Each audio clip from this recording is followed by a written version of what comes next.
All right, so I think the stream thing about things ready to go though. So hello everybody, Megan ZardCast here, back at it again to give you another very exciting podcast episode, that being my episode 23. And I'm gonna switch things up for this episode. We're to the very start of a brand new year. We're no longer in the year of 2021. We are in the year of 2022. Hard to believe that we already been past the whole entire year and made it to a brand new one. I was like, you know what? Time's just kind of getting away from me. It just seems like the days are just moving a little bit faster. I don't know if that's a good or a bad thing. Some days it's good, some days it's bad, whatever though. But anyway, to switch things up, normally I'll talk about my whole pop culture, gaming news related stuff. But with the holidays and stuff, time or news has been relatively slower. So I was like, what can I possibly do? And I was like, you know what? I hadn't done this before, but I might as well go ahead and do it. So tonight, the main major focus will be I'll be doing a year in review for the year of 2021. Just talking about all the gaming related stuff. Obviously, if I were to spend all my time on it and literally talk about every single game that has released in 2021, it'll take like several parts to do this. So have a main major emphasis on Nintendo stuff. We'll sprinkle a little PlayStation stuff here and there in the forecast though, and I'll talk about most of the games I played, some games I heard about, some other bigger games I know that are popular, but I not played them, or maybe some that my friends have played relatively. Just, a big old spread between all those 12 months we got within the year of 2021. Now. So that's a major emphasis. And then I will shift over after that, and I'll be talking about my game of the year. And I'll actually give like three different top game of the year. I know I feel pretty confident with my number one, number two pick. The third one, I can always honestly shift a lot of different stuff around though. So yeah, so those are the main major things though. But before we get into the major highlight of that being those two segments, I'm actually going to talk about a quick news segment that I felt like was pretty critical, that I feel like I really need to talk about and discuss before I get into the other stuff though, because I really would hate it if I skipped it on this podcast episode and try to wait and save it for the next one after this though, because I feel like this one's pretty big though. So yeah, so without any further ado, let's go ahead and jump straight up into that first news topic, and let's go ahead and get this podcast rolling.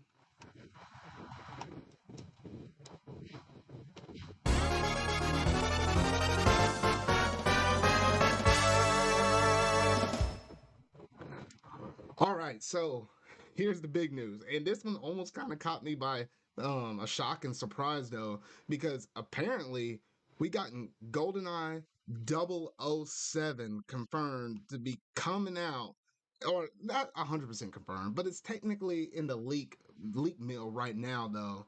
And I was like, what the heck? Because if you know anything, if you know anything about GoldenEye, there's like three different things that are kind of tying that thing up. Nintendo's sort of gonna have the publishing rights on it because this was a game that originally launched on the N64, and then you have Microsoft associated because Rare were the ones that made them, and Rare's owned by Microsoft currently at the moment. And then you got MGM for the sake of like the movie title license and how you can use that and stuff. It's a combination of those three things that make the game possible for it to be released on anything nowadays though. And I felt like there was one copy of GoldenEye that was almost gonna be released for the Xbox 360. It's out there now if you want to emulate it, whatever though.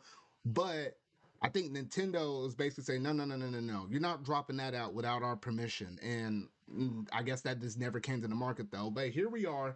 I think it was roughly around New Year's Eve, and they said, hey, a lot of people noticed that a bunch of achievements have went up on Microsoft's front, and a bunch of achievements for GoldenEye, 007, the N64 version for Xbox. And that made people start scratching their heads like, wait a minute, had they actually managed to kind of work things out though? And I just been listening to some people that I've been roughly following and stuff, and it definitely seems like that is going to be the possibility. And even in the achievements, there was like a couple of people that went through and got all of them, and it was a couple of people from Rare that had all the achievements though. So it's almost all, but not 100% confirmed that we may possibly get this for the Xbox. But then that kind of raises some questions like, wait a minute, MGM, okay, you got the check mark. Microsoft, all right, you got the check mark there, but the third check mark is Nintendo.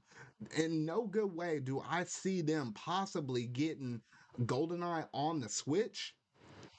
not on the Switch. Goldeneye on the Xbox Series platform. So you probably have on the Xbox Series X, Xbox Series S, and as well as the Xbox One of like a remaster version. That's what Xbox will get. But there's no way that Microsoft can get their hands on that. And Nintendo didn't say, hey, I wanted a piece of the pie too. So I feel like there's a couple of different ways that they can possibly pull this off. And I'm thinking in terms of how they can pull it off, we do know that Nintendo has their Nintendo Switch expansion pack. So with their expansion pack, I'm like, okay, you know what? There's got to be a way how they can implement that because they could put the ROM, the old school version of it, and go ahead and throw that up on there for the Nintendo Switch expansion pack, and that'll give incentive for people to come and buy it though. But at the same time, I'm like, you're gonna have like a superior HD version remaster on the Xbox Series system, but we only gonna get the plain vanilla. I'm thinking it's gonna play out one or two ways. Let's just say that on the Nintendo front, because I know Xbox was definitely going to get it, but with Nintendo, let's just say that for GoldenEye, they have like a standalone release for it, and people could buy it.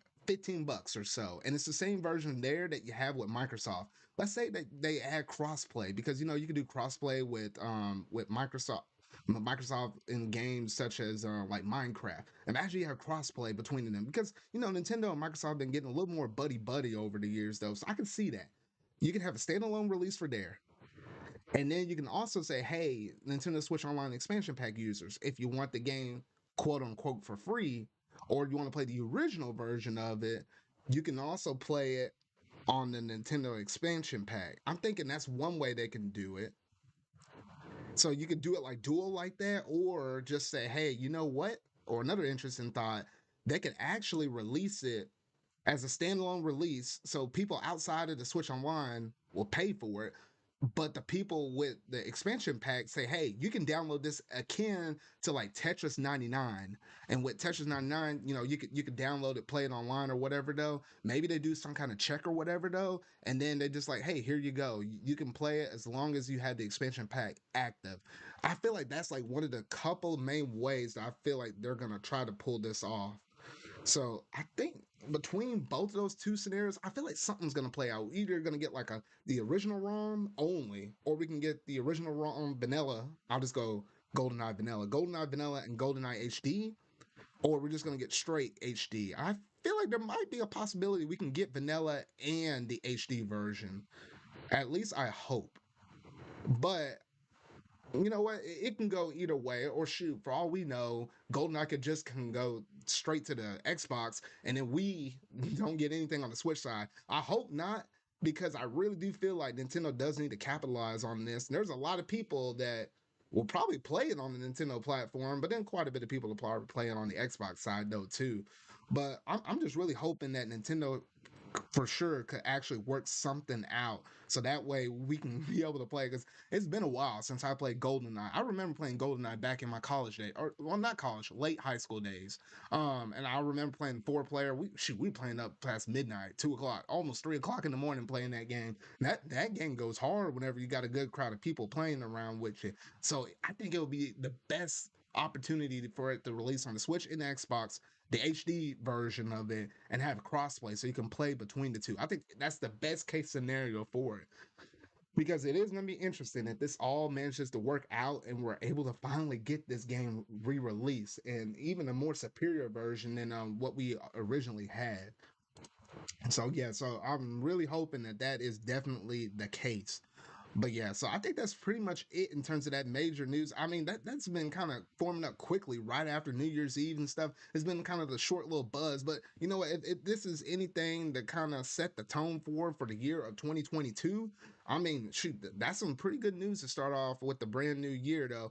And in terms of how they announce it, maybe they drop it out as like a Twitter release. They drop it out on their YouTube channel or something like that. Or I think they'll treat it kind of like how they did Paper Mario, the Origami King, and they'll probably synchronize it with Xbox, so the videos both drop on both their channels at the same time or whatever. Though I don't know if it's something that you'll probably wait until a Nintendo Direct for it to release on, but nonetheless, I would just like to kind of see a quick turnaround. Drop it. drop the trailer, say, hey, it's coming soon, and it could be like 1, 2, or 3 days out in advance, and then boom, the game drops out. So hopefully it's a quick turnaround from official release announcement to the actual release of the game though. So yeah, so here's hoping on that though. But that's pretty much it in terms of the Goldeneye news that I wanted to kind of quickly update y'all. But y'all gotta let me know in the comment section down below what all do you think about this little bit of the news confirmation. Because I mean, man, I'm ready to throw down on Goldeneye. It's been years, and I really want to go back and play this game though. So yeah, so that's basically all the news I have on that. So that takes care of the quick news that I wanted to go through and discuss. So now let's go ahead and jump up into the main topic of the night, that being my year in review for the year of 2021.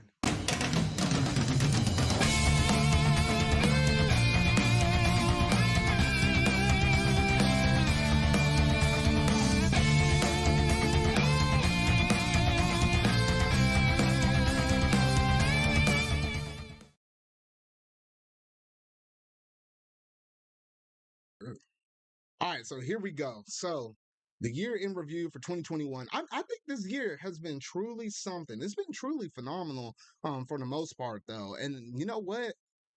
I was going back and putting this list up together for all of the things that we got all the way from January, all the way up to December.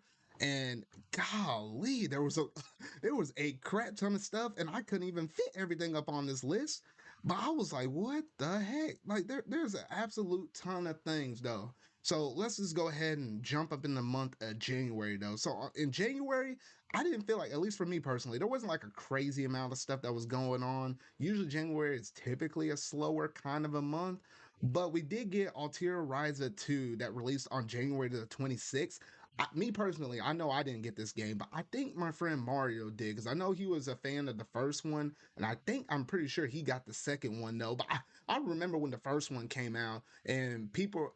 I, there was nothing crazy or nothing like super out there that made that game like super eye drawing, except for the fact that if you really like that character's design, I mean, like people just attracted to her thighs or something like that. I don't know what's going what's up with people in that though, but I feel like that was like the main draw. I don't know, it's something with the art style or something like that. I think that's what visually drew most people into that series though, and it is one of the more top performing games within the Altair series right there, because Ryza just happened to be like a lot more of a popular character and things like that. So we started off the year with that. Not too much other stuff that went on in the month of January though. But in February, that's when stuff started to click real hard. When I mean hard, I mean real hard.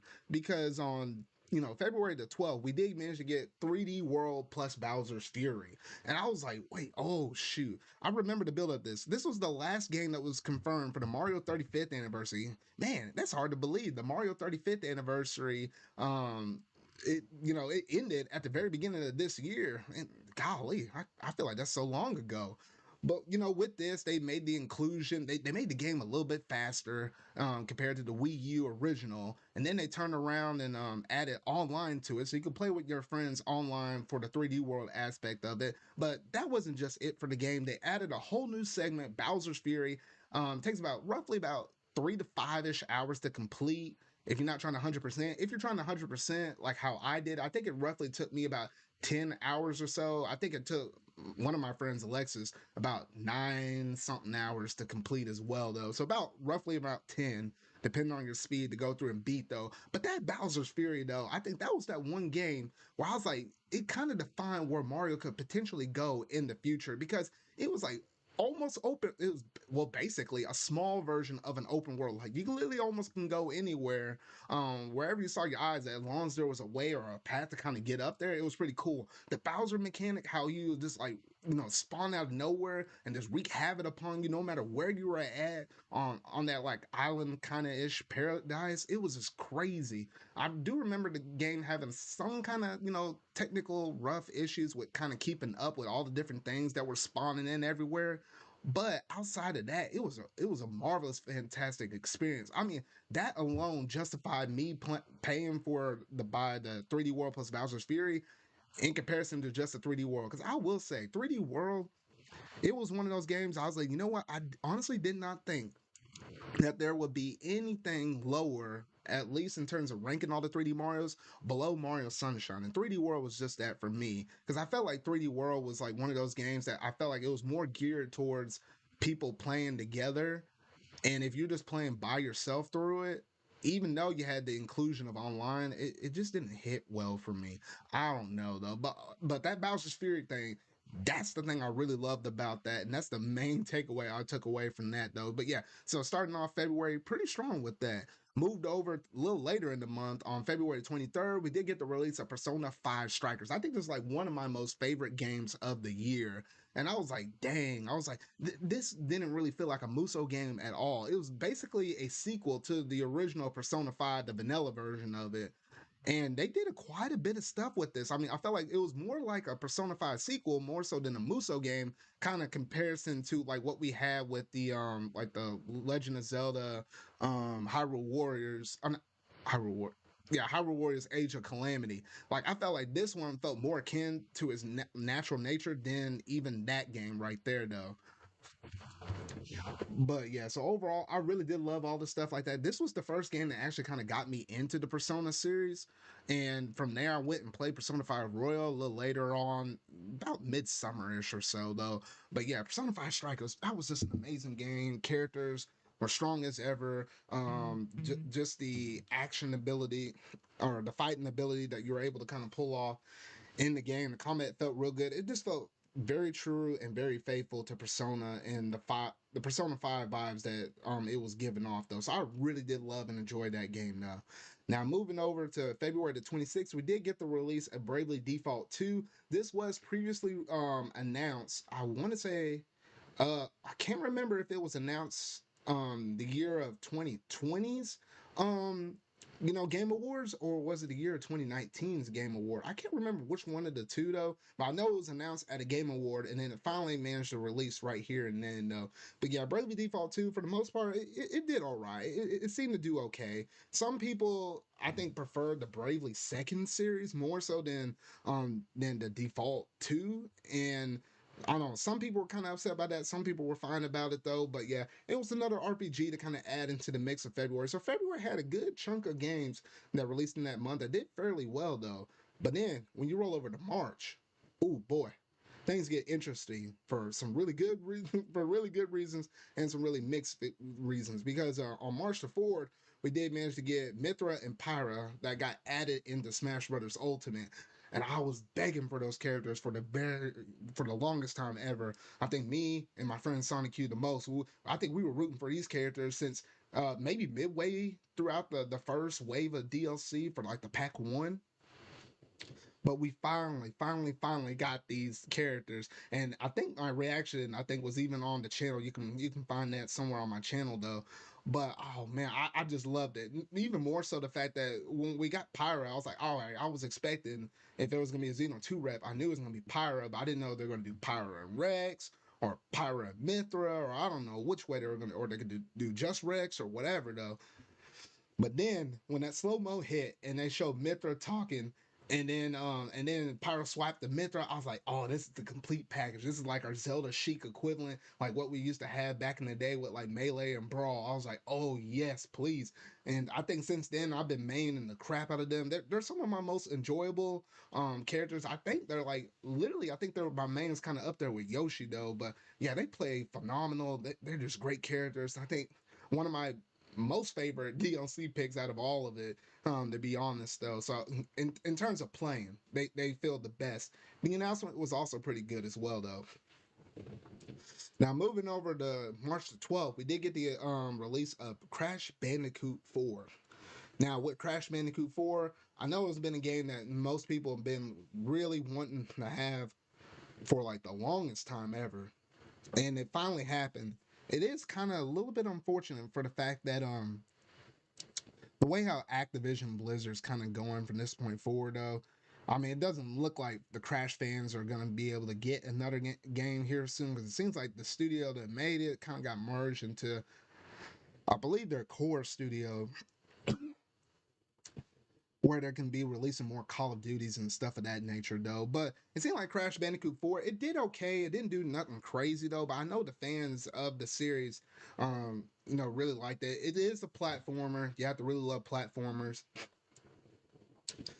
And I know for the most part, I know Crash games, I think by the time you get to the end, what is it, 104, 106%, something like that.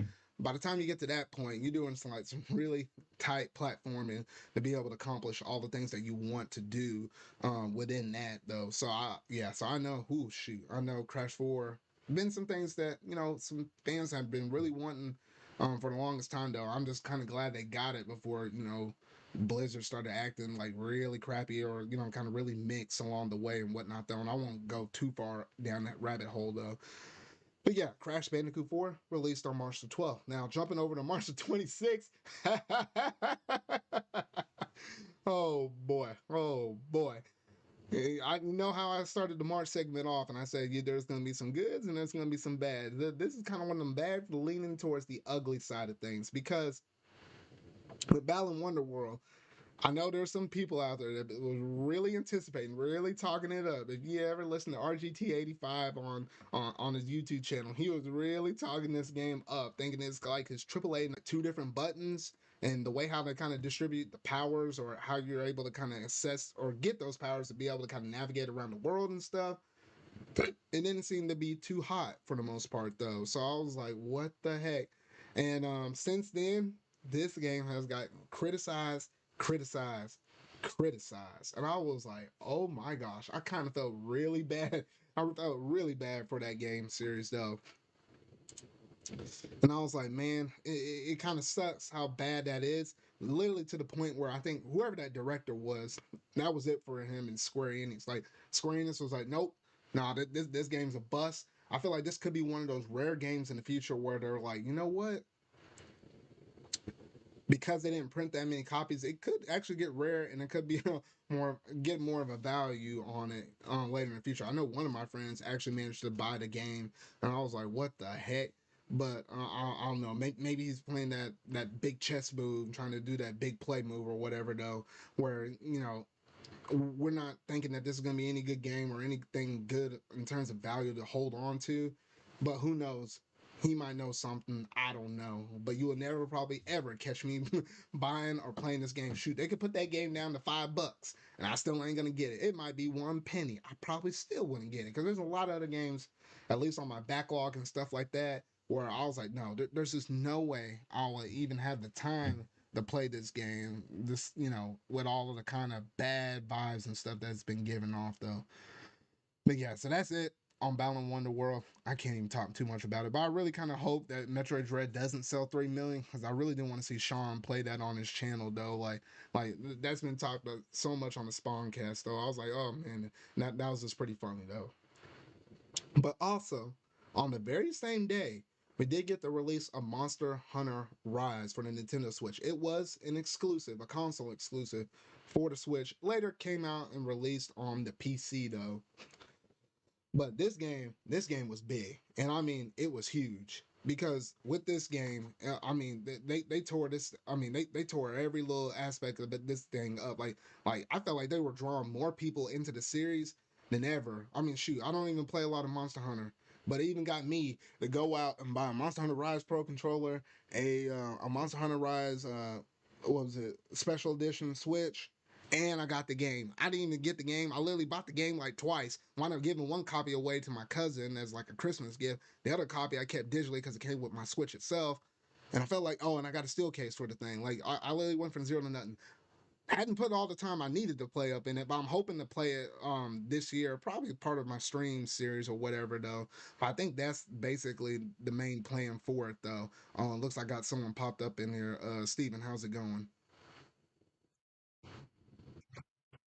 Wait, I'm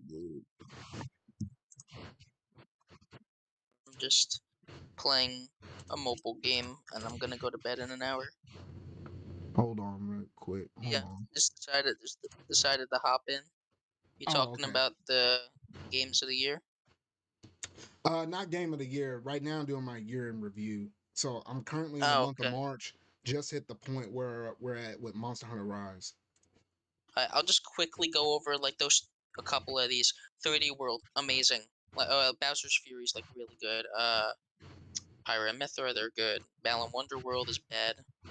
Um, Rise is pretty good. They just need more content, and I think that's caught up now, right? Yeah, that's basically it. That's where we're at right now. Yeah. Yeah, so I Monster don't Hunter know what you Rise. said. Oh, Yeah. go ahead. I was saying I don't know what you said about Balan Wonderworld, but Oh no, sorry. I said literally, I said that thing could be 1 penny, and I still got a lot of the other games in my backlog, and I still wouldn't get it. Yeah, that's fair. That's fair. But I did mention how Hacks bought the game, and maybe it's pulling a big power move on us. Maybe that game will actually be worth something because of how little copies they managed to print. I don't know. No, like you can. It's like $15 right now on like everything. Yeah.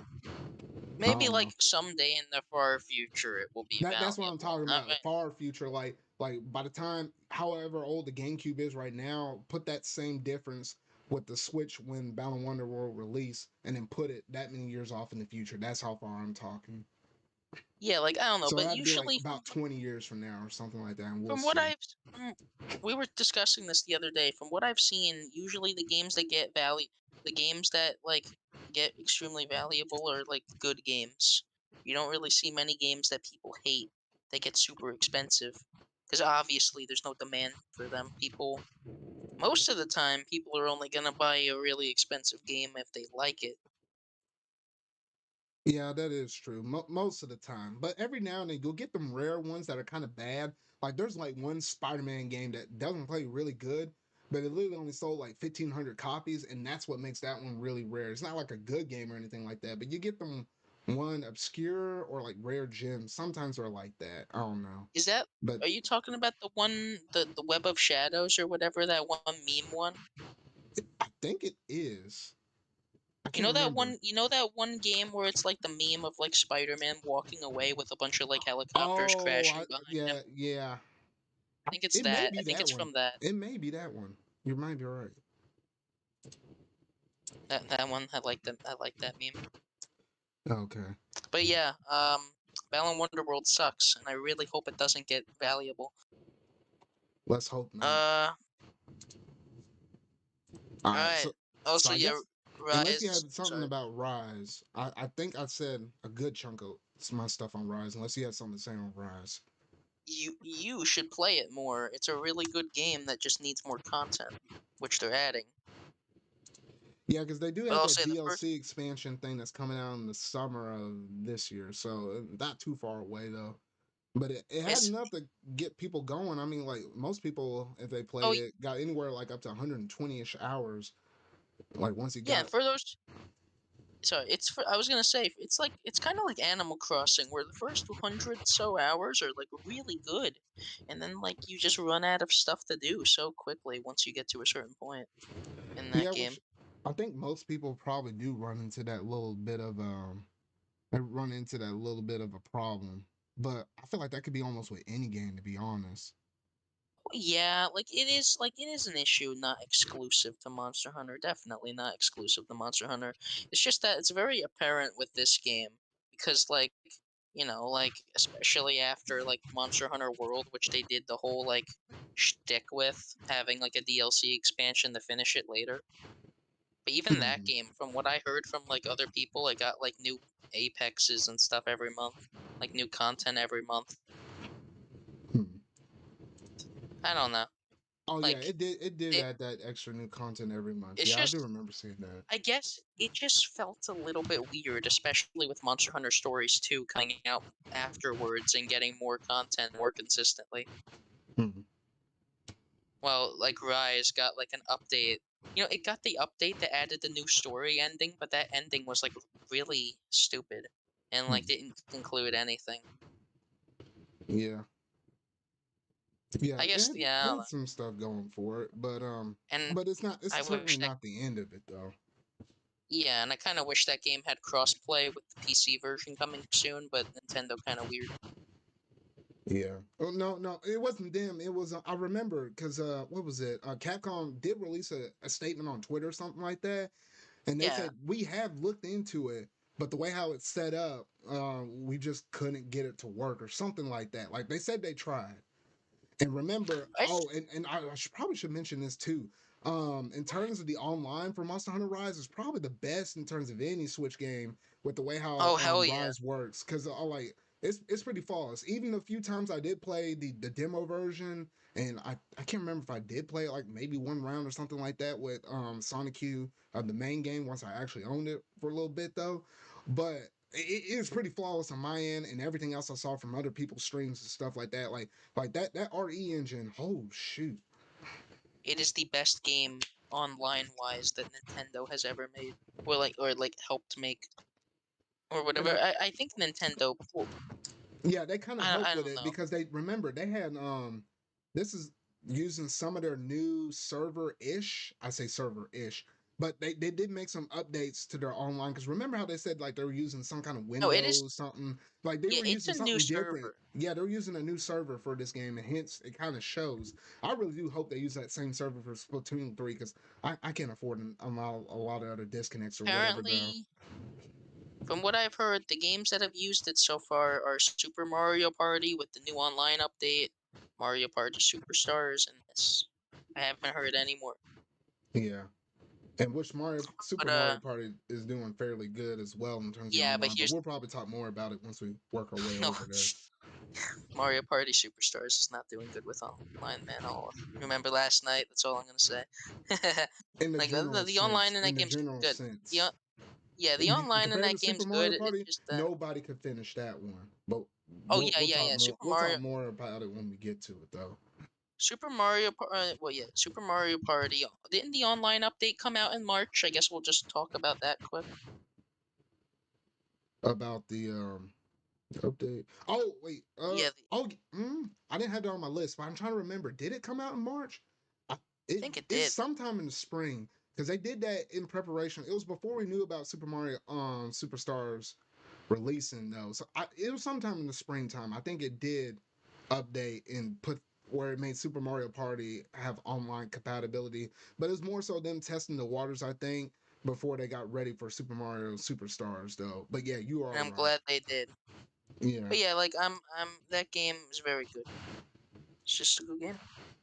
All right. Well, yeah, well, like, oh yeah, Rise, yeah, with the it's just a good game that functions well. Online is amazing, as we've discussed. The online in that game, like Nintendo, take some notes. Also, the game runs super well. Like that's another thing that people don't really talk about that well. Like the Hmm. game, like with how the game looks, it's a consistent 30 FPS at all times. Yeah, and at least with the art style though, it does look really good though too.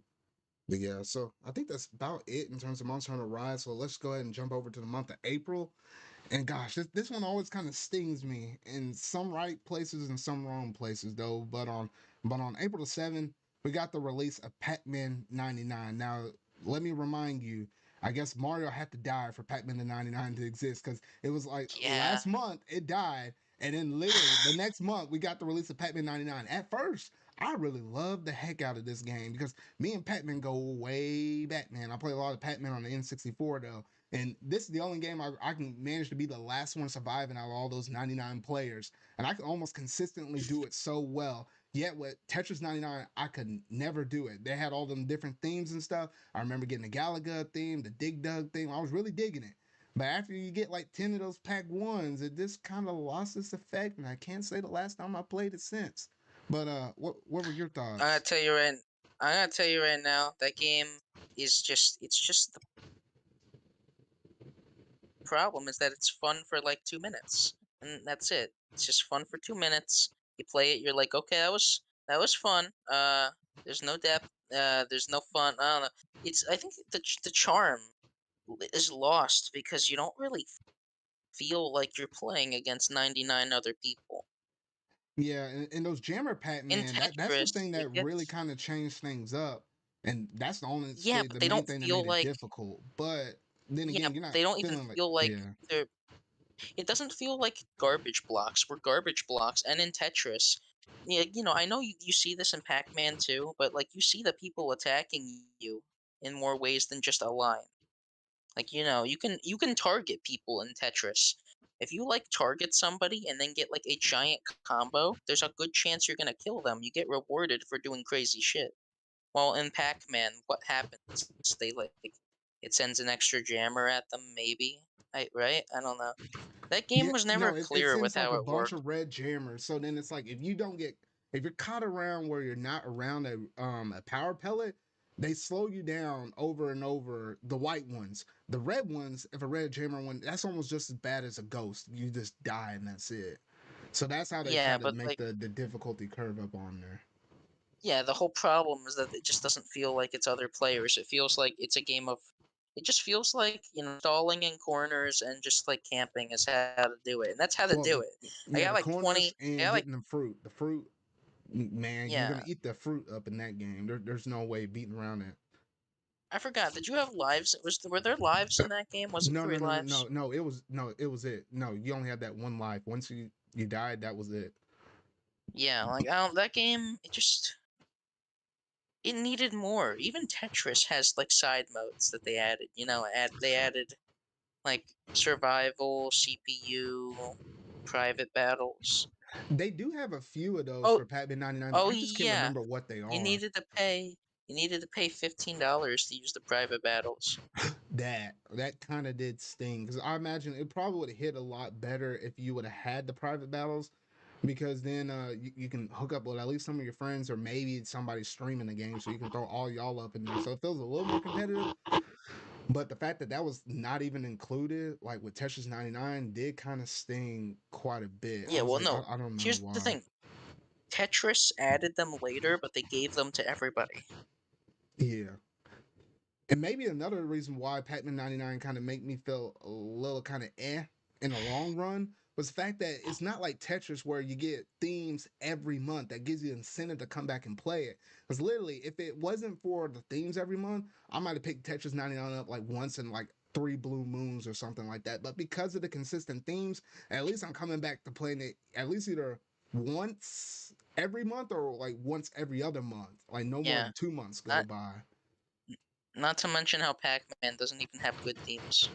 I don't know, those themes are just Well, the kind of Galaga boring. theme and the Dig Dug theme were pretty cool, but the rest of them, unless you played the other games that Bandai Namco released back in the arcades, then you might not have any personal affinity towards them. Those are the only two I Well, actually no, it's purchased. yeah, but then you got like other Namco ones. Aren't they all like $3 each, or am I wrong? I can't remember the How much? pricing on it. It is something It's like just that. it's dumb. It's dumb because even in fucking Tetris 99, you didn't have to pay for themes. It felt like a special event. Like, oh, unlock it now or you're not gonna get it. While in Pac-Man, it's just okay, you pay for it. Oh, Yeah, okay, we gave out like a free one once in a while. That's cool or something. That's like it doesn't feel like there's any like actual fun in any of it. yeah, for the Pac-Man most part, 19 yeah, Pac yeah, I don't even know if it was I don't know, like it just feels like something they put together because Bandai Namco kind of wanted just a game on Switch Online. Like, oh, Bandai Namco was like, oh, we want a Switch Online game or something, and then they were like, oh, Pac-Man. People like Pac-Man. People love Tetris 99. There we go. yeah. But I think that's about it in terms of Pac-Man 99. But on April the 30th, we did get the release of new Pokemon Snap. With new Pokemon Zard, Snap, oh shoot, I that heard. was crazy. Oh, what were you saying? Did you get it? Did you get it? I forgot if you had it Oh no, in no, Pokemon I didn't Snap. get it. My brother got it though. At any point, So I fucking think good. did he get it digital? I can't remember if he got it digitally or physically. I can't remember. If he did get it digitally, honestly, would have access to playing it anytime I want. I don't know. I just hadn't dabbled with it. But anyway, though, but this was the game that a lot of people have been wanting and begging for the longest time. And like every time a Nintendo Direct was announced, people were like, "Are we getting Pokemon Snap?" No, it literally got to the point where I think like right before this was, yeah, it was announced in a Direct. I didn't see hardly It wasn't. anybody talking about it at all in their predictions for the Direct.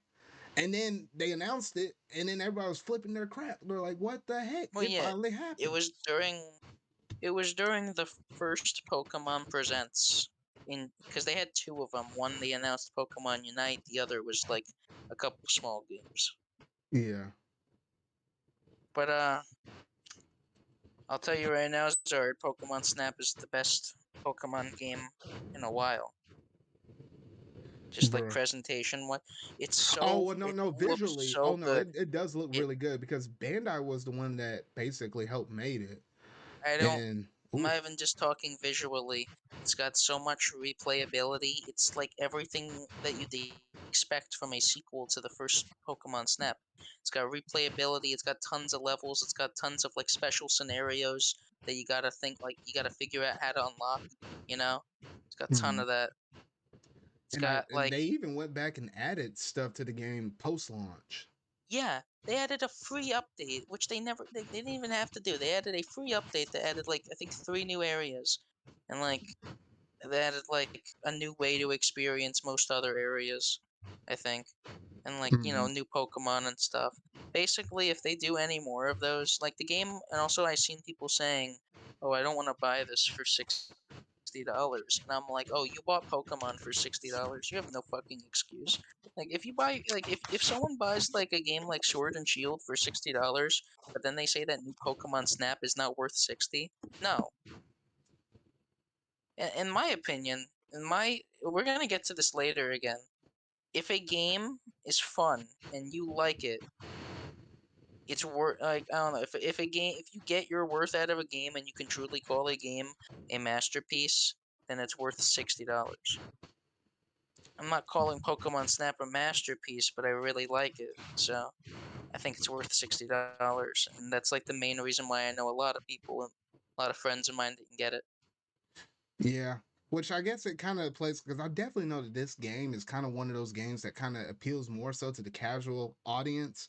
Because it's a Oh very hell yeah! relaxed kind of game. Like you just kind of sit there, take pictures. Not like you don't take a lot of pictures in other games with like your screenshots or whatever and post them on Twitter anyway. So I imagine this game probably took off in terms of that. But I'm just surprised I didn't see a lot more pictures in my Twitter feeds. I was kind of expecting to see a lot more, but I really didn't, which was kind of because shocking. because they really didn't advertise it much. It just came out, and that's the sad thing. They put all their fucking advertising budget into shit like BDSM. I mean BDSP. Hmm. But You yeah, know, they just like that game, new Pokemon Snap. I really hope I. Here's the thing. I would say it didn't sell well, but no, it's Pokemon. It sold well. It's just that like they have high standards over there at Pokemon Company for like what a good selling game is. yeah. So like we're not even gonna know. I don't know. We don't even know if it's gonna if it's successful if we'll get a sequel. And I kind of hope we do. So it did fairly good. It seemed to be pretty cool and whatnot though. So I was like, yeah, I thought it did fairly well for the most part though. But It's got so much life and charm and like really cool animations as well. I forgot to mention. hmm, Like people talk about high quality animations, with as the meme in Pokemon, but it does. It's got high quality animations everywhere. God yeah, damn it, man! I love this fucking game. yeah, yeah.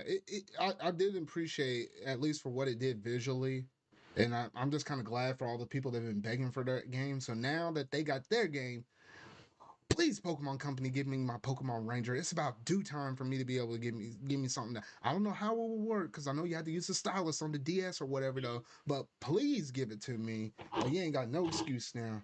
All right, now with that out the way, I think that's about it in terms of most of the notable April stuff that I had up on here though. So we'll go ahead and jump over to May because wait, hold on here. I'm looking at my list. What the heck? Hey, do you remember what month that Miitopia released? Was it in the month of May? It was in May. It was in May. Dang, I didn't have that on May my 20. release date. I didn't have I it on. think Wait, what date? it was May 21st. May 21st, I think. Well, then we'll go ahead and talk about that next. I didn't have that on my list, but then it just kind of dawned on me after I did. So yeah, so we did get the launch of Well, Miitopia, and I well, remember they Zard, had that. Oh, go ahead. I was about to say. To be fair, it's not really a big conversation. It is a port more than anything. I mean, it is kind of a port, but then at the same time, didn't they give it like its own title or whatever though? Like it is technically, it No, basically is it's its. just Miitopia. Oh, It's okay, it's the okay, same. yeah. It's The the name it's is the called same Miitopia. game. It is. Was the story Literally mode and stuff the exact same? everything about it in the game, content-wise, is mostly the exact same. And in the remaster, they add all of the new customization for Mii's and the horse. Pretty sure that's it. Okay. Well, Everything else was in the original game. I do remember at least with the Mii Maker, maybe that was the biggest, most important thing that came out of that because the Mii Maker, at least in terms of the demo or for the people that bought the game, that was the probably the most craziest thing. Like I saw some really good looking Mii's, but you couldn't do that like on the base Switch or whatever though. But whatever Nintendo's next console is, they need to pull that engine, whatever they did with that Mii Maker from that game, and implement it like in just like the system feature. Because man, those Mii's look pretty cool, man. I ain't gonna lie. They're not gonna do that though, just because that's like the main selling. Honestly, it's the main selling point of that game. Like I know, like a lot of people probably got Miitopia, so they could, for those wacky ass Mii's, and played the demo for that. And Yeah. like, it's a fun game. It's a pretty fun, just like simple RPG. It's like it's not really complex at all, but Hmm. it doesn't have to be. That's the whole point. It's fun. It's goofy as hell because it's about Mii's. If it took itself seriously, I wouldn't really like it. Yeah. Yeah, so yeah, pretty straightforward and stuff. So we'll go ahead and move over to the next one. I don't have to say too much about it, except for the fact that it did release. Yeah. It kind of spin out of nowhere, but Shimagami Tensei 3 Remaster. The one thing I think a lot of people weren't expecting, but it was a welcome gift. It's another thing from Atlas, nonetheless. Though, it gives you another way to kind of play through that game, though. But Yeah. I was like, huh. I was like, all right, From Atlas. from from what I've heard from Sonic, who's played it, they did like mess up some of the like the cinematics are in like a weird ratio, and the apparently like the audio has been slightly messed up at some points, or like music. I don't know. From what I've heard, it's not the best version of the game, which is Hmm. weird. Like, I don't know. But then they did also like add voices, I think. That's what I remember hearing. Hmm. I got you. Because that Well, game I don't think had voice acting originally. yeah, it didn't, or at least from what I heard. But yeah, so I guess that's about it in terms of Shin Megami Tensei 3. But later on that month, a couple of days later, we did get the release of Bomberman R Online. I dabbled with this a little bit. It is kind of fun for, just like a short little experience because it is technically kind of free to play. Like you could download it on your Switch. You can play some rounds online for free or whatever though. And I think they kind of hit you with some of those like short little I was about to say monetization. Whatever that term is. I don't know why I'm not Battle thinking of, Pass. or yeah, like with battle passes and microtransactions. That's what I was looking for. Combination of That those two, I guess, is that how they make their money. that shit looking like the Battle Pass. Yeah. Yeah, because I do remember you can like buy different characters or whatever though and stuff like that though. So I it's think kind of fun to play it, at least for like me playing it for like 30 minutes or so. But after that, I didn't have any longevity with it. But you had Zard, something? I I just think the funniest part is how it just kind of proves that Bomberman R did not do so well, so they kind of needed to just reuse assets to make it money back. Yeah, yeah, because Like Bomberman R, didn't that release like on the first year that the Switch came out? Wasn't that a launch title? yes, it was a Bro. launch title for Switch.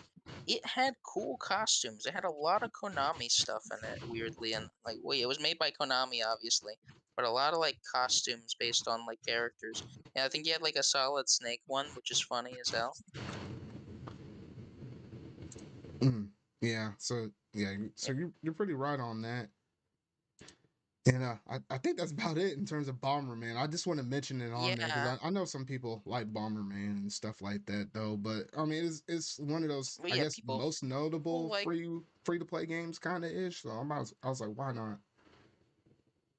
In my opinion, it has the exact same problem as Pac-Man, where it doesn't really feel like an online battle royale type game, which is what it is. Doesn't really feel like that in the slightest.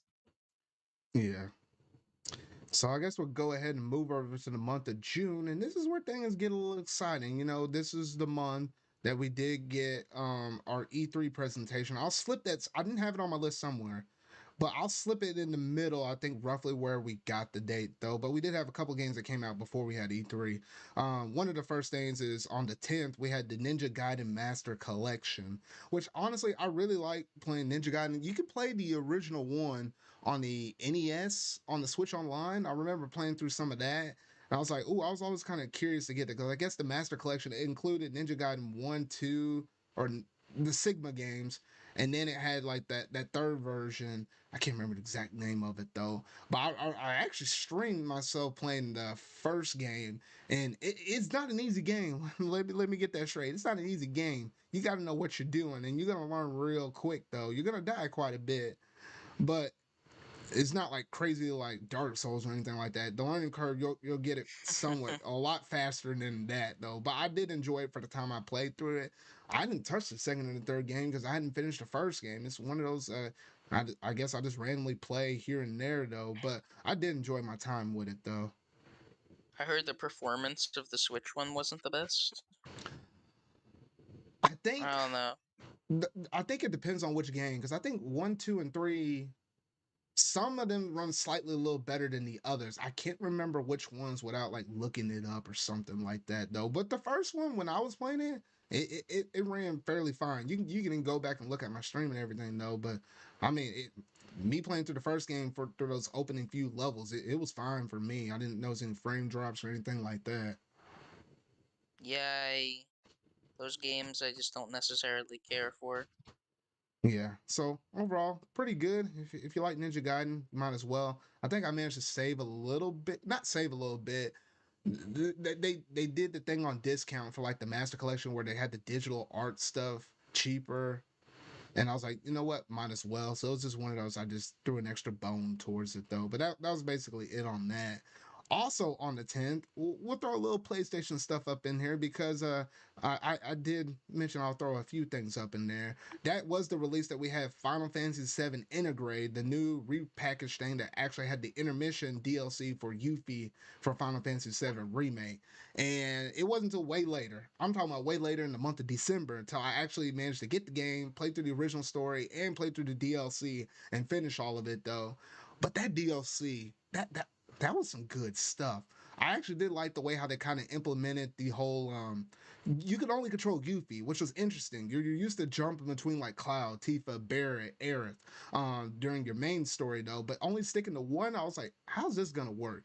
But the way how she kind of attacks and stuff, you could be like in front of the person and then hold the button and then jump back and then do your ATB stuff and stuff like that. They did change up the combat quite drastically with her, and then you could synchronize with your partner and stuff like that. So the battling and stuff, I was like, oh, that felt really good. I really do hope that they're able to implement Yuffie into the main story of Final Fantasy VII Remake, since it kind of feels more like a retelling than like a remake.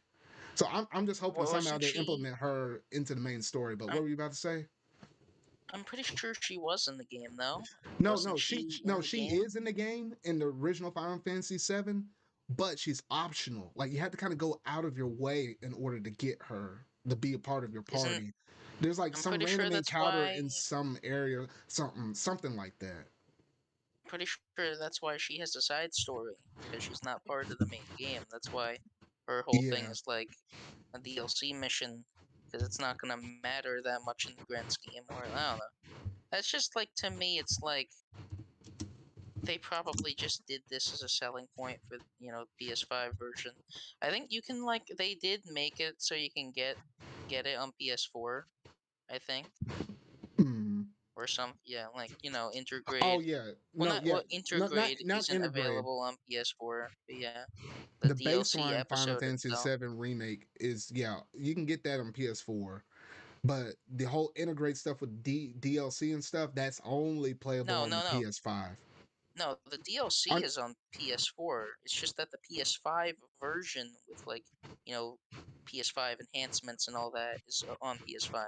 no, no, no, no, no. I think you got it backwards. No, that DLC for Yuffie, no, that's exclusive to PS5 because the way how they implemented some of the extra combat and stuff, no, that was only on the PS5. I'm checking this. I swear I see it on PS4. No, you see the baseline game of Final Fantasy VII, but you have to upgrade it to the Integrate version. And Integrate itself, which has the main story and the DLC, that's only tied to the PS5. That's the only way how you could play that stuff. So then people that are stuck on PS4s are like, oh, we can't even play this DLC because they took advantage of that solid state drive and stuff and made it look a little better than what was the original version would have looked like. I'm trying to see. Because, like, I know, like, I because the weird thing, you can get, like, on PS5, you can get Final Fantasy VII Remake without Intergrade. Like, I had the PS Plus version of the game on PS4, and I upgraded it to the PS5 version of the game, but without Intergrade. It's like Final Fantasy VII Remake, they did, like, a really weird situation. Yeah, I literally just Google searched it. Yeah, and the first thing it says is PlayStation 5. So that is it. Like, I Because don't I know. do remember that It's PS5 upgrade and stuff and how it makes some of the textures and some of the performance stuff gets a little better though. But I know that Yuffie DLC, you have to have it on a PS5. Or yeah. I think it's possible now that they ported over to the PC, you can play it that way too. But that's like Yeah. one of It's two other ways. Yeah, because I'm pretty sure it is Intergrade on PC, but the PC version of that game is rough, from what I've heard. Yeah, it's not like bad in terms of performance, but in terms of the extra bits of stuff that you're able to do in terms of like, I guess your resolution or how you want to do the frames and stuff like that. The crazy stuff that Pretty sure PC that's players just. are able to I'm take pretty. advantage of. They don't have a lot of extra options in it, and on top of it being $70, it didn't kind of sit well with most PC Yeah, gamers. $70 on PC is Which kind of stupid. which Because like, they're it's. not used to that yet. I got a And question. yeah. Is this part of their whole PC, like PlayStation PC initiative, or no? Because I thought those were going to Steam. No, remember this is Square Enix, and Square Enix is different from Yeah, but well, I PlayStation. guess So, because but the Square Enix game did wasn't say, timed I guess exclusive. they're. Oh, you're talking about their time exclusive. Oh yeah. Well, I no, it's. I guess think. kind of. Uh, I guess it kind of counts as a it year, doesn't but matter. yeah, Yeah, it doesn't really matter that much. And also, yeah, I'm pretty sure the timed exclusivity thing ended like a year after the game released. I think that's usually how it works. usually, yeah. And then it's like once they added the DLC stuff, you would think it would have came to Xbox, but it's just taking a little longer. Maybe it's because of the intermission stuff. But yeah, so I think that's about it for the Final Fantasy VII stuff. Literally a day later, we had Game Builder Garage that released for the Switch, and I was like, "Golly, I can't believe that released this year." I almost forgot about that, to be honest, though.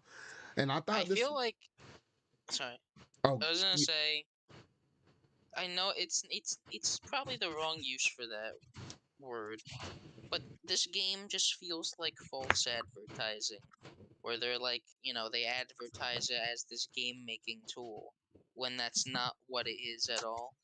Like, hmm. people were making all the memes when it was announced, oh, create your own, you make the game yourself and all that. When no, it's not. It's a mini game creator, a Hmm. pretty bare bones mini. I think the issue, you could make games in Game Builder Garage, but the limit is far too low.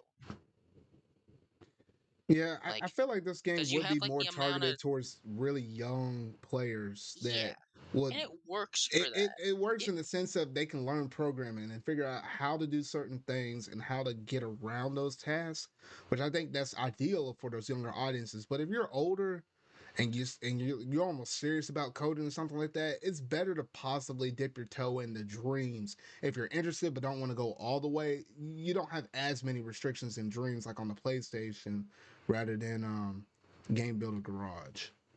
Well, yeah. Well, I was gonna say, I'm pretty sure like Dreams is just like that game. You can actually. I'm pretty sure from what I've heard, that game doesn't have limits. Hmm. Like, it's just, oh, okay. I don't know. I don't really think that game has many limits in place. While Game Builder, you have a very strict limit of like 500 nodes or whatever they are, or Yeah, something like that. And but I will. nodes and connections are like very limited. You Hmm. can. So many people have created demos of games, and you just can't create more. You just can't. There's the limit is too low. Like that one Doom one when they made like Doom Eternal and it was like a little tech demo of a move set. Literally just the move set, a basic training room, and the music filled up the entire storage. Hmm. Oh goodness. I seen people saying it was a performance thing, but I don't get it because the game is made entirely of like blocks. It's like very simplistic looking. Yeah, but I will give As a mini, credit as where a it's sorry, due.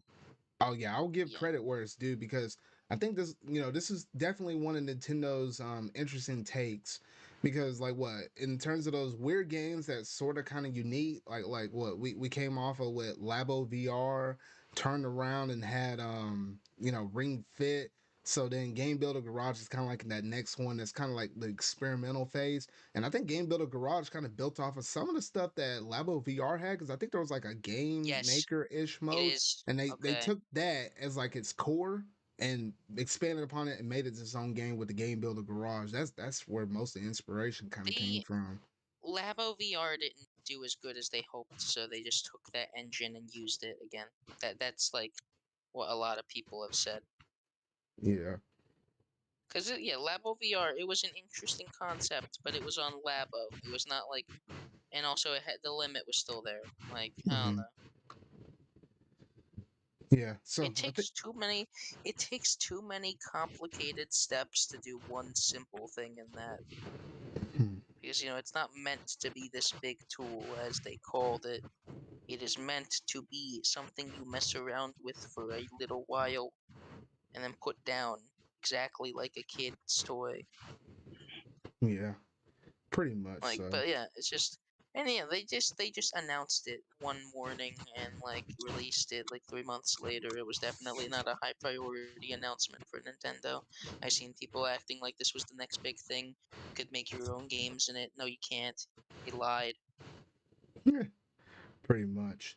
And I think that's about it in terms of that. Now we did have in the month of June, we did have Nintendo's Direct, and gosh, they announced quite a bit of stuff. We got to see like our brand new look at Zelda Breath of the Wild 2. Shoot, doing that whole crazy jump through the sky and stuff like that. I'm trying to think what else they announced. Super Mario Party Superstars, where we're like, oh, finally, seems like they're making a good Mario Party game. And then, oh, the stinger of it all and the thing I can always go back and look at that Oh direct and be like, boy. oh shoot, it was that Metroid Dread, and I flipped out. I You literally know, flipped Zard, out. it I was like, you want to what know the the thing heck? that's weird? The weird thing about that announcement is that it was announced and we already have it. It's already here, and it's so weird. All like 3 out of those 4 games shown at that E3 are already out. And it's so cool. That was one of the best E3s we've ever gotten from Nintendo. Like the amount of new game announcements we got. These were all new games, by the way. Yeah, pretty much. Mario Party, WarioWare, Breath of Oh the yeah, and they Wild, announced and WarioWare Metro. too. Yeah. Yeah, yeah. Well, yeah. Like Breath of the Wild was already announced technically, but we still got new info on it that we had never gotten before. And also Hmm. Breath of the Wild, 2022. We are in the year of Breath of the Wild 2, unless it gets delayed. Oh yeah. Ooh. Oh, I can't wait. But I think those were like But the three major things I think that we pulled yeah, away from that direct. There was also some little stuff, but for the sake of time, some of that we'll still wind up talking about because as I keep going through these release dates though, and then other stuff, is just extra stuff up in that direct though. But I think on July, well, no, we're not in July yet. No, on June the 24th, we had Legend of Mana that released. You can go back and oh fuck, watch my video on that and I was feeling some sort of kind of mixed way, even going through and playing it. While because I normally go through and play games that I buy on the Switch and do like a launch stream of it. I was feeling pretty mixed on it. Went back and played some stuff off stream, and I was kind of disappointed at this because I really want to be a Mana fan. Like I really love what I played with Trials and Mana. So I was like, oh, Legend of Mana was technically the fourth game in the series. It's not mainline; it's still side series or whatever though. But I was still interested to see how it played. I don't know. It's just something about that combat. It just kind of felt off to me. So I was like, I was kind of bummed out I about that. I have never played it, so yeah, I wouldn't know. And I do remember Sonic. He was kind of glad that he was able to watch my launch stream of it because that made him make the decision of not buying the game because he was almost thinking about getting it like how I did. So I guess I had to bite the bullet on that. Being a slowly rising Mana fan though, I guess I had to bite the bullet on that one though. But I do remember it is Legend of Mana's is it 20th or 25th anniversary or is it 30th anniversary? It's one of them three. Anyway, it's their anniversary coming up, and I do know they're making plans of releasing a brand new Mana game along with some other Mana announcements and stuff like that though. So there's other good things to kind of look forward to the future though. So this ain't the only thing that's coming out. So that was my key takeaway though. But that's basically it on Legend of Mana. And I think the next thing up on my list we had on June the 25th, Mario Golf Super Rush. Oh my god. Oh, I don't want to talk about this fucking game. I didn't I want to personally talk. get it. I know there's a lot of people that did, and I know the main I thing that got most it. people kind of you got it. I fucking got. I got it for me. Not only did I get it, I like bought it for Atomic and Sonic, Oh and Atomic goodness, like basically never played it, and Sonic and me only played it like once in a while when they had a new update. Very dang. rarely. Because I Listen, felt I like don't know they what to say did about that one fucking game. major update, and that was about it. Mario Tennis was at least more consistent from what They I saw. technically did too. They did what Mario Maker 2 did, where they were like, "Oh, we have new content update. Look forward to frequent content updates. Two updates later. This is our last content update." I hate it. Why like when people say that they're doing multiple of something, they don't mean fucking two. They don't mean they're doing two things. Like, come on, Nintendo. Fuck you. Fuck Bruh. you, Nintendo. I love you, Nintendo, but fuck you. You only saying that That's my because you take. spent $180 on that game. You barely played it. Come on. Yeah, because it's got a very low amount of content even after the updates. You know It's good and fun. well. You know good Like and well. Unless it's Mario Strikers, you should not ever pay $180 on Mario sports games. Come on, man. Mario Sports Mix is good. Have you ever played that? No, I hadn't played that. Have you ever played Mario Superstars or the baseball one No, back I in the hadn't played early that. 2000s? That one's Was that good. one on the GameCube? It's on the GameCube and the Wii, like a I was trying to updated version convince on the Sonic. Wii. Sonic has like 2 copies of that game. I was trying to convince him, say, "Hey, man, if you ship that over to my house, I paid for the shipping. Just send me that game. You got an extra one." But he don't want to jump through the extra hoops, and I'm like, "Bruh." Yeah, that's fair. I sent him my PS4. There was $60 shipping, Zard. What? Oh dear. $60 shipping. Dang. Because I got like a decently sized box because I also had to fit an extra package in there. Oh man, Just that's my god. crazy. Yeah. All right. But yeah, so that was about it on that. And then I think the last thing Oh, of the month, which I think it might have been originally revealed in the E3 direct though, but we managed to get Kazuya added into Smash Bros. Ultimate as the yeah. what was it, the fifth character of the DLC Wave 2. And I was like, okay, you know what? I was like, you know what? It was pretty cool. I wasn't expecting the Tekken character to get it, but then again, if we look at it, and we had like a Street Fighter character, two of them actually, and then turn around and we had a Fatal Fury character. So I was like, you know what? I should have expected Tekken. He kind of threw me off in his reveal trailer because I was like, wait, who the heck is this? I was like, is this Tekken? Like I kind of did it as like a question mark, and then I was like, oh, okay, But it is. anyone who's seen like the cliff scene immediately knew it was Tekken, or like fans of it knew. Yeah. And from what I've heard, it's like it's a very big love letter to Tekken. His move set, everything about his move set, his That moves. that Yeah, dude his has like stage. 20 something oddball moves, like all the directional inputs. I was like, you know what? It's because of that reason why I can't use a lot of fighting characters like, Ryu and all of them up in there because they're combos, man, and especially with Kazuya, this dude's crazy.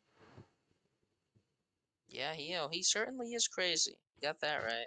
Like you even have some that you hold the down stick on, and halfway before he stands up to like his neutral position, I think if you hold down and wait halfway whenever he stands up, and then if you hit A, you punch the dude and they go into a stun lock. But doing that is tough. And it between all the Yeah, directional you know, moves, I was like, golly.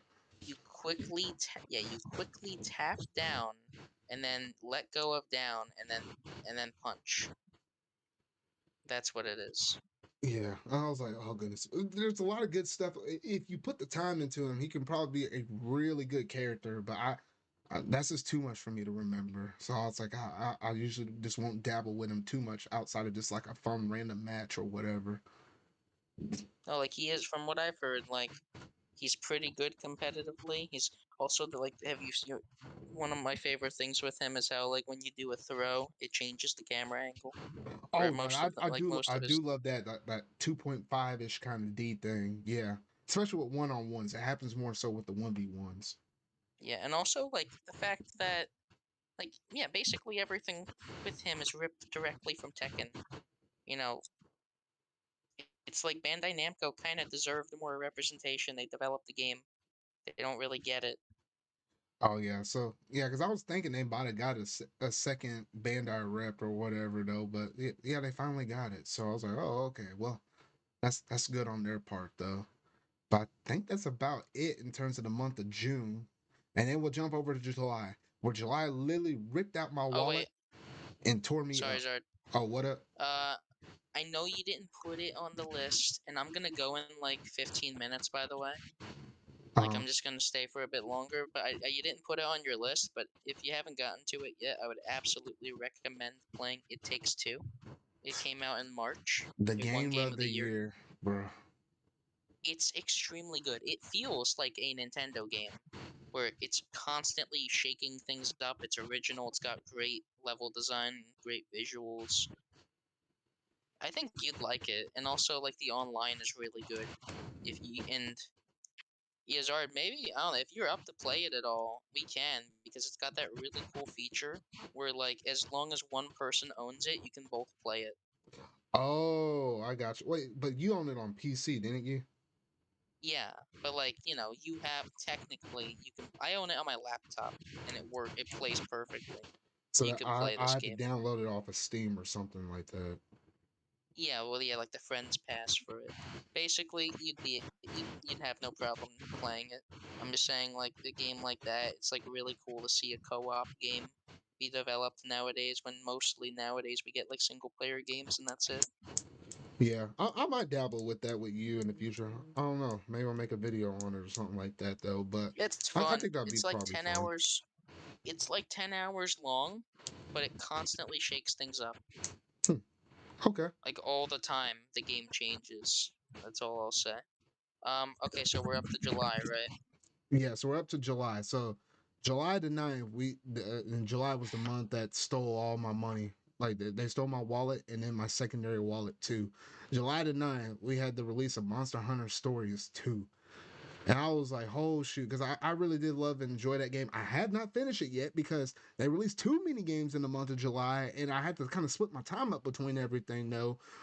But I still got to keep working on that game because I really do like the way how they implemented RPG elements with the Monster Hunter series, but you also still the unique thing of your buddies with monsters instead of just like going out and killing every monster like you do in Monster Hunter Rise.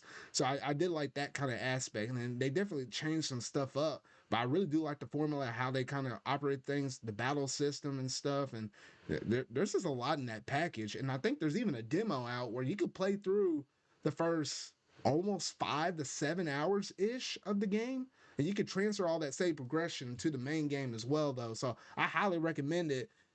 If you're kind of curious about Monster Hunter, but maybe you don't like, or maybe you tried Monster Hunter in the past and you don't like the original version, but you like RPGs, but the Monster Hunter is still kind of itching you a little bit. That might be the game that you might personally like. I don't know. I've been having a real fun blast with it from what I played so far though, but I yeah, haven't it's pretty good. beaten it. I haven't beaten it, but I do have it. I do like it.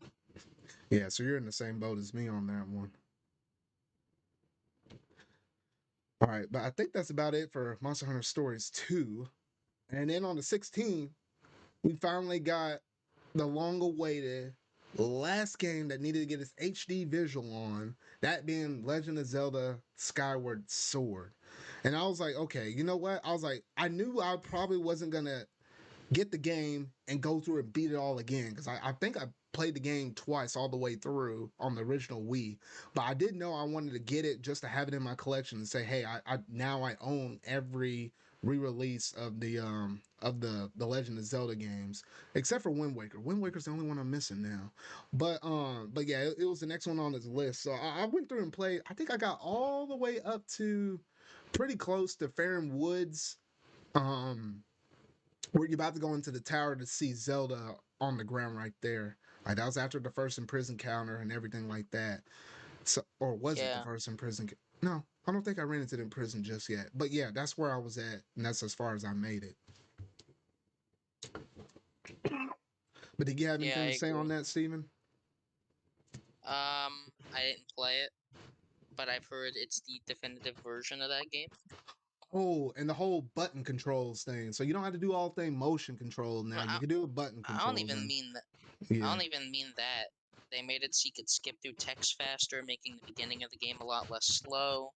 They from what I've heard, they like made it just overall faster.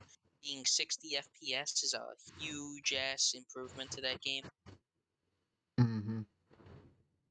Like, like to be honest, I watched like a YouTuber say it like bluntly. Like the HD version of Skyward Sword is probably better than like emulated versions at the moment, or like at least on par with like a version, the best like version you could emulate Yeah. if you have like a really like like HD high end PC. Yeah, Just because that's because 60 frames per I don't second know, in the free Skyward roaming Sword. camera. Ooh. Yeah, because like the problems with Skyward Sword aren't performance or anything, or like it's like the problems with Skyward Sword are just with the game itself, like being slow and tedious and bad. I mean, just slow. Mm-hmm. But yeah, Skyward Sword's a weird ass game because like a lot. It's very It's like probably the most divisive Zelda game. A lot of people like it. A lot of people don't like it. the story is I really think it's good. I just really love the story. Like literally, I put yeah, Skyward Sword up there in terms of my most enjoyable Legend of Zelda games. It's literally Skyward Sword and Breath of the Wild. Skyward Sword for the story, Breath of the Wild for the gameplay. Both of those two respectively, yeah. like that, and they both Because hold like a pretty close part in my heart for Legend of Zelda I think series. I think Skyward Sword, and like Breath of the Wild show two completely different sides of the Zelda series. Where Breath of the Wild has amazing gameplay, tons of unique content, but a really bad story. Like Breath of the Wild's story is just like non-existent And and I think like that's not. largely due to the fact that with it being an open world, most open world games typically don't have super crazy stories or anything like that. Like if they It have can like an happen. average, if they have an average story, Yeah, you just lucked out. But most of the time, it's just kind of the major focus is it the can, gameplay. it can happen though. Like I think like Witcher has like a pretty decent story from what I've heard, and like like developed characters and stuff. Hmm. I haven't played them. That's just what I've heard. But yeah, Yeah, um, like there are more games. It's just that I don't play a lot of. I don't play a bunch of open world games. I guess yeah. it's just the whole fact that yeah, it's good. It's like Skyward Sword's good. It's like not really much I could say. So if you hadn't It's like played it's Skyward Sword, you're doing yourself a I have disservice. Go play it. I have not played it. Yeah, I just don't really not very interested in buying it for $60. Yes, But like sir. it's not even because it's not worth it. Because like it's a Zelda game. It's worth $60. It's just that it's been 10 years. It shouldn't be $60. And also the amiibo thing was pretty bad. No, the Mevo thing was fine by me. I was gonna get it no matter what. All right, so Yeah, anyway, but like locking the feature behind amiibo is not bruh, good it at is not all. 100% And that's necessary to exactly do that. why Nintendo doesn't lower their prices. Oh hey X.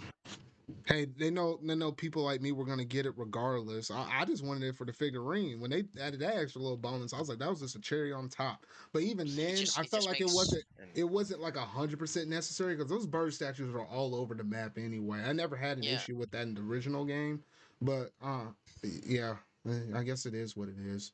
But All it does is make speedruns a living hell because you need to keep an amiibo card at all times and you need to like rely on like NFC working. hmm, Like but I've yeah, seen like for example, I know you already passed this game. Have you ever seen Bowser's Fury? Like the game is about half an hour faster if you use amiibo. I hadn't seen those speed runs, but I imagine so. The with game is like with 20 minutes. reactivating, the Bowser stuff, which it takes time Yeah, for. You have to optimize and run a yeah, you certain can route with it. plan you can plan a near perfect route if you like plan accordingly with the Bowser amiibo. But that's besides the point. Now, this game I have a lot to say about this next one. All right, so yeah, so after the Legend of Zelda Skyward Sword, we did get on the 21st Pokemon Unite. I know when they originally announced this game, people were sort of kind of feeling mixed because remember how, like what you said about that Pokemon Direct earlier this year, there was two main parts. We got one that announced some things, and then the second one people were expecting. I think this was before Brilliant Diamond and Shining Pearl were announced. They were thinking something big like that was going to happen because they said there was another whole part to the thing, and lo and Yeah, behold, that second part was Pokemon Unite. Most mobile games, at and it least was here in the West, they don't, get received that well. Over there in the East, yes like over they there in do. China, Yes they do. well, They get received well here. some do, but I'm just talking about like the general audience. Like you get the core people, like those core people. Some people like MOBAs, yes. Like you Like get those kind of yeah, groups of people. you say Zard, you say that, but like more people play League of Legends in a minute than people that play like something like Metroid Dread. Like a game Well, that I I mean, would say I enjoy more. obviously that, yeah. Like But if you were League to of compare like Legends a is League of one of the Legends biggest games ever. to I don't know Halo or something else that's kind of big, or shoot, even Call of Duty, and that's all I would say on that part.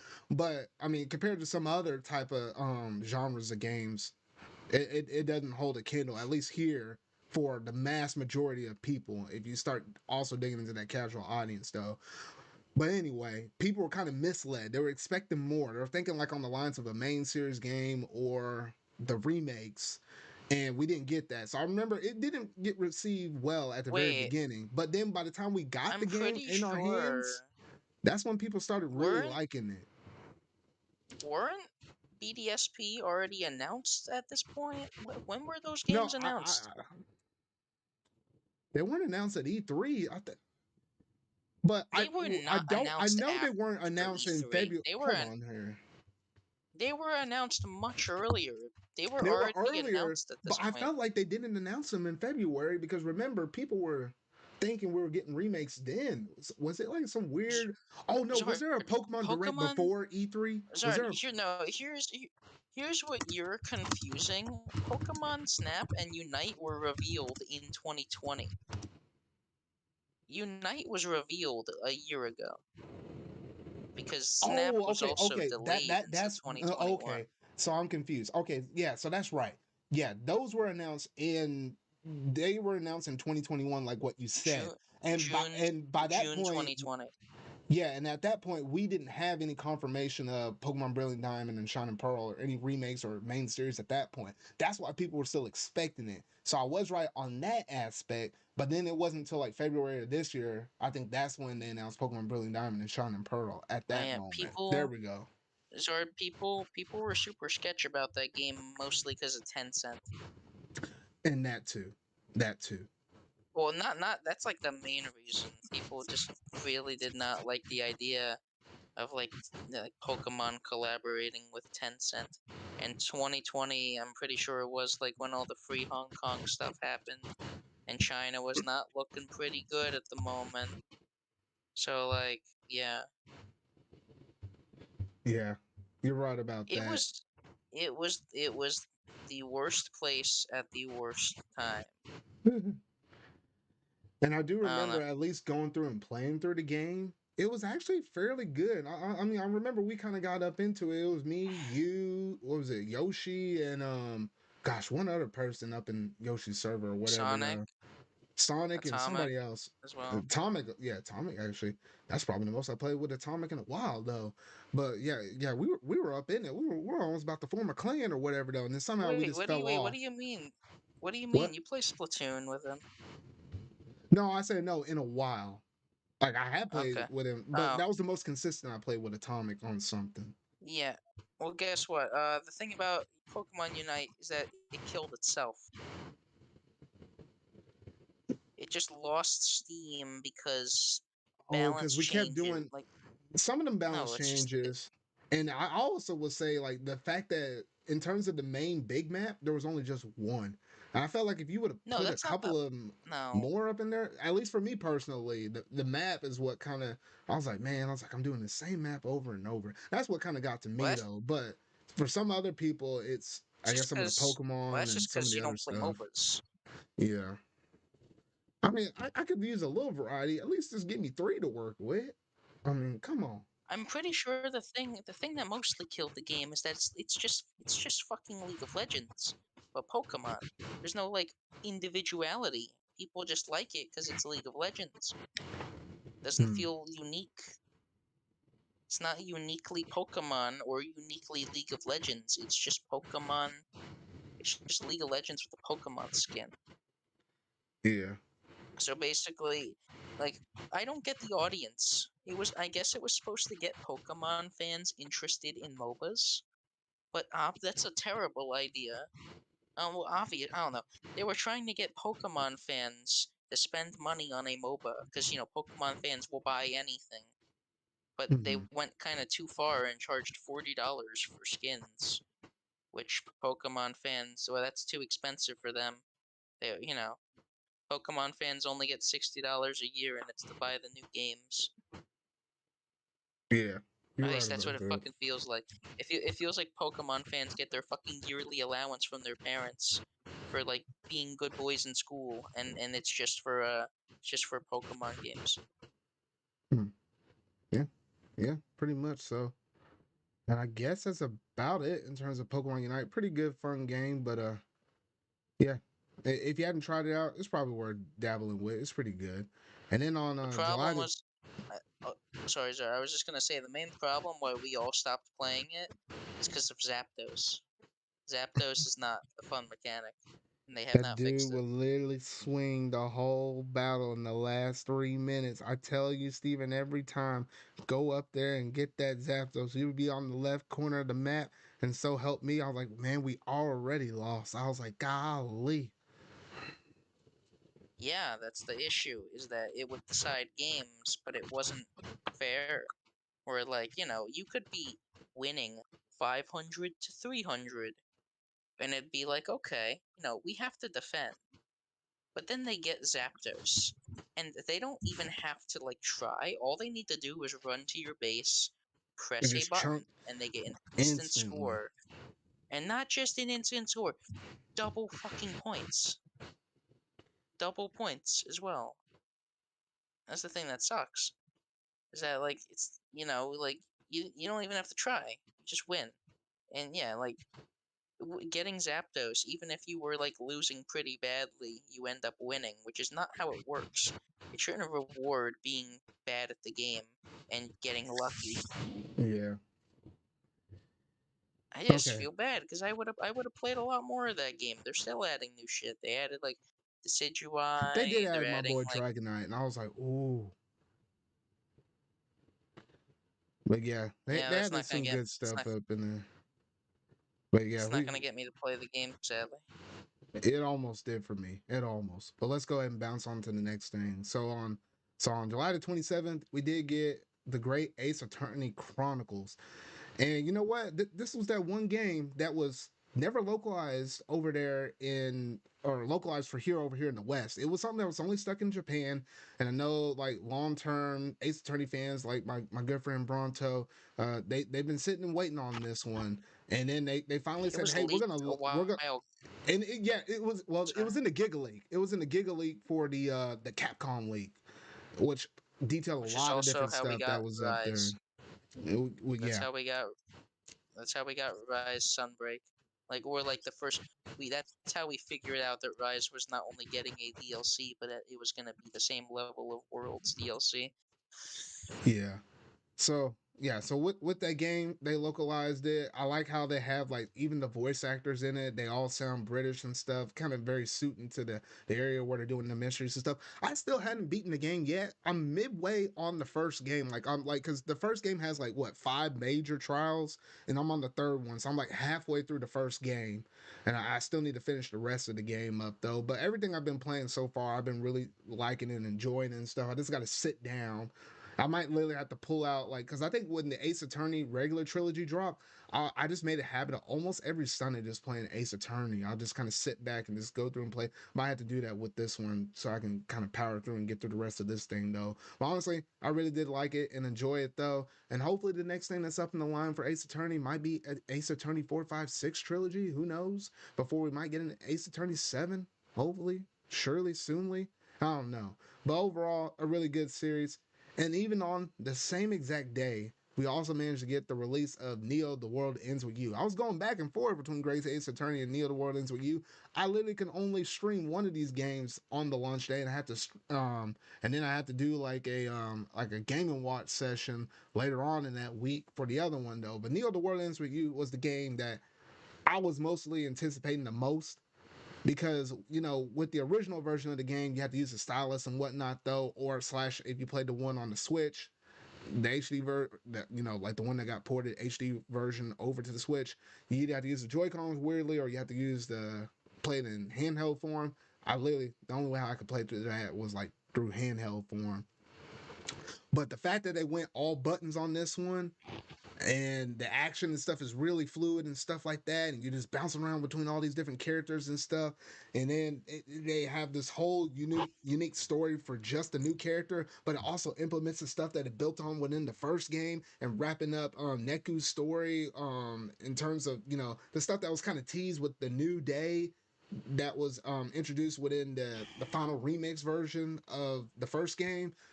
This felt like a complete package for both this game individually as well as wrapping up and concluding some stuff from the first game. I just love every little bit of it. I know me and Bronto we ranked this one high, and I Well, still hate all the fact that they got gypped from game of the from any kind of thing with the Game Awards. Like it didn't get no RPG, it didn't get nothing. I was like, it didn't even get the musical score. I was like, no, this was just gypped, and that's the thing that kind of checked my hive most with the Game Awards thing. I was like, bruh. Oh, what are you about to say, Steven? Oh, I was just gonna say that this game, after this game, it's just kind of obvious that Square Enix doesn't know how to. Square Enix does not know how to advertise anything that's not Final Don't Fantasy. even get me started. Oh shoot. Literally, this game This should have game sold a flopped hard. lot more than Yeah. what it is. Literally, if you go on Twitter, there's people like me and other people on Twitter that was advertising this game a whole lot more. Don't The, even get me the started thing because is, literally in E3, and I think you're about to say this too though, but even in E3 when they had the Capcom presentation, which honestly was like one of the lowest ranking E3 presentations out of all the other companies, they focused so much on Guardians of the Galaxy, which I felt like it was going to sell itself anyway. But they spent so much time on that and did not give a wait, single nod to Neo: The World Ends With You, which was wait, releasing did you in say the very next Capcom? month.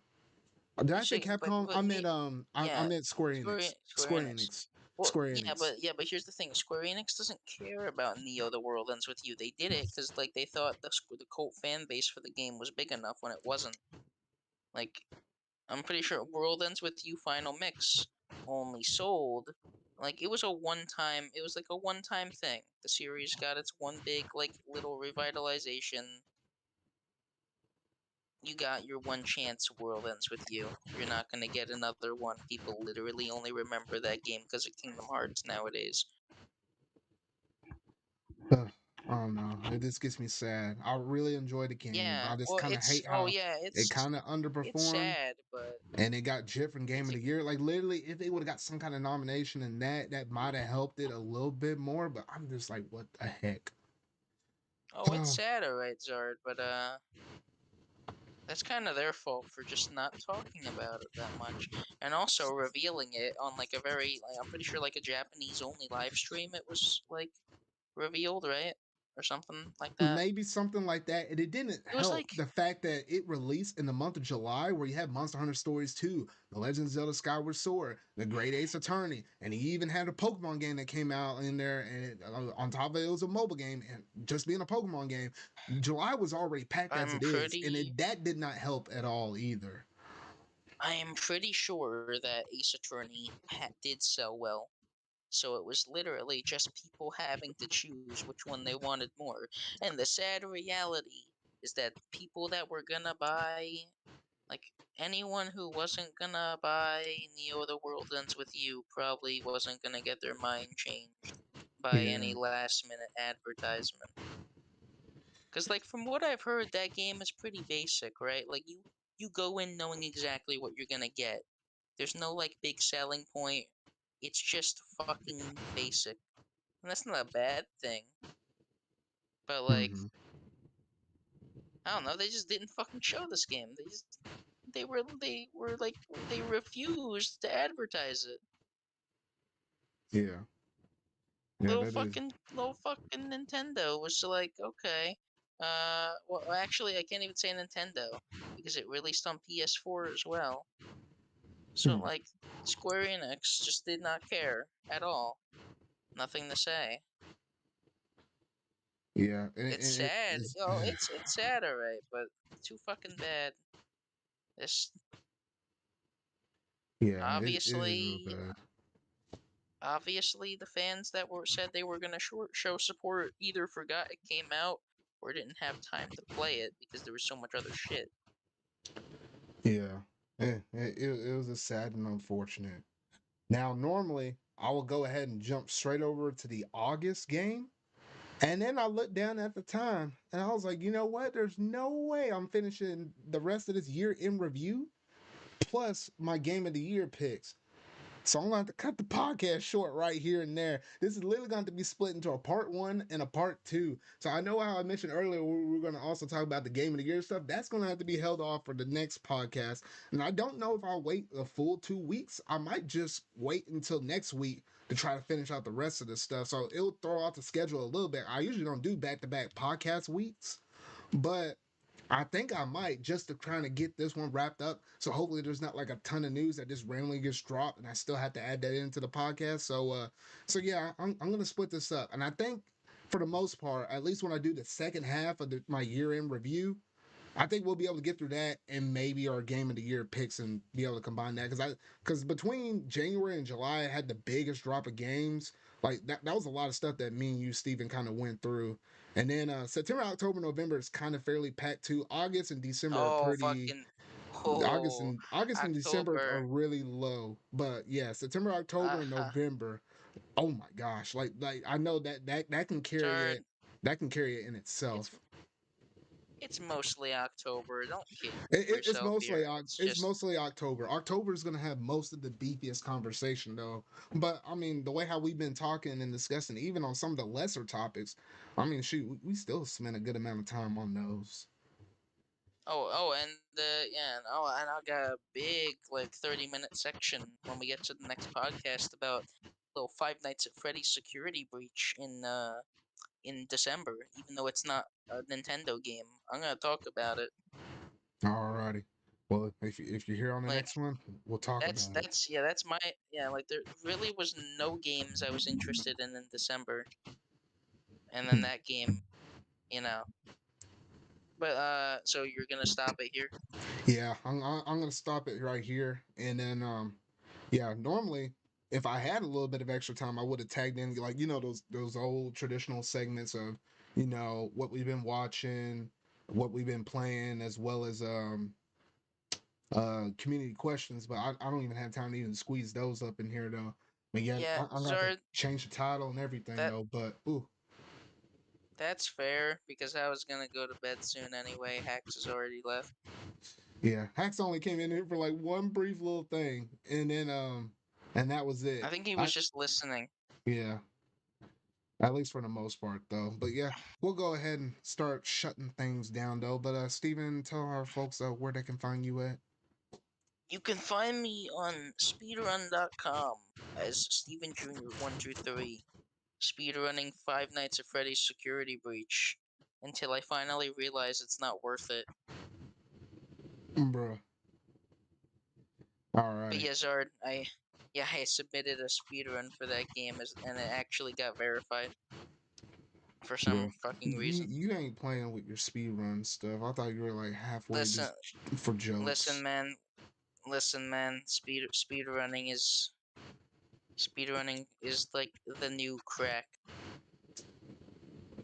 I Bruh. don't know, man.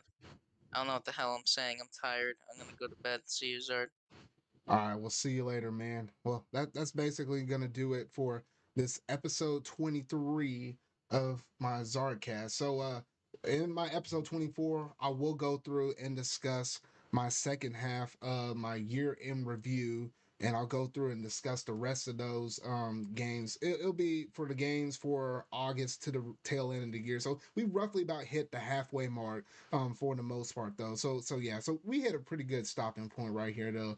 But yeah, so thank you all for tuning in, and hopefully here soon. It might be next week. I might not wait till 2 weeks, but it might be next week. We'll try to finish the rest of that, and hopefully if we can squeeze it in, maybe my game of the year picks as well though. So that's gonna do it for my ZardCast episode 23 review. So if you really like this video, make sure to go ahead and hit that like button, go ahead and hit that subscribe button, and that bell to stay up to date on all things video game related that I feel like talking about and discussing for the foreseeable future. If you happen to be watching this on one of my podcast servers, whether that be Spotify, Google, Apple, or my somewhat fairly new Amazon Music, go ahead and just share a review. Just go ahead and just share that share this podcast around. Just let them know we have a good time just talking about video games and pop culture segment related Marvel stuff here and there whenever we do get it. Gosh, it's gonna be a while until we get the next Marvel movie. Like what, Doctor Strange doesn't come out until like May. So yeah, it'll be a little ways away though. And I do definitely have some major channel updates. You'll be seeing them here fairly soon.